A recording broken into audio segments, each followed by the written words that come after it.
Hello বন্ধুরা, আজকে আমি আপনাদেরকে দেখাতে চলেছি হোয়াটসঅ্যাপ চ্যাট লক কীভাবে করে।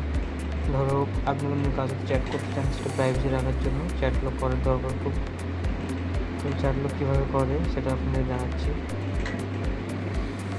হোয়াটসঅ্যাপ প্রথমে খুলে আপনি যে অ্যাকাউন্টটা চ্যাট লক করতে চান অ্যাকাউন্টটা ট্যাপ করে ধরে রাখতে হবে। ধরার পর চ্যাট লক অপশান আসবে, আসার পর সেটা কন্টিনিউ করতে হবে। এবারে চ্যাট লক যখন আসবে আপনার স্ক্রিনের যে লক সেটা আপনাকে দিয়ে দিতে হবে, সেটা প্যাটার্ন হোক যাই হোক, তো সেটাই দিতে হবে আপনাকে। তো ওটা চ্যাট লক এরপর দেখুন সেটা এখান থেকে বেরিয়ে চলে গেছে আর নেই অ্যাকাউন্টটা। তো আবার চ্যাট লক অপশান গিয়ে উপরে একদম আবার স্ক্রিন লকে যে প্যাটার্নটা দিয়ে ওটা ওপেন করতে পারেন।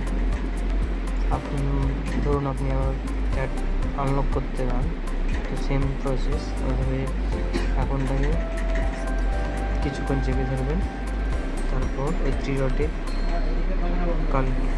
টাচ করার পর ওই কোডটা দিতে হবে সেমভাবে। স্ক্রিনের কোড হোক প্যাটার্ন যাই, তারপর দেখবেন আপনার যে অ্যাকাউন্টটা চ্যাট লক হয়েছিল আবার ফিরে চলে আসবে একই জায়গায়। তো ভিডিওটা ভালো লাগে।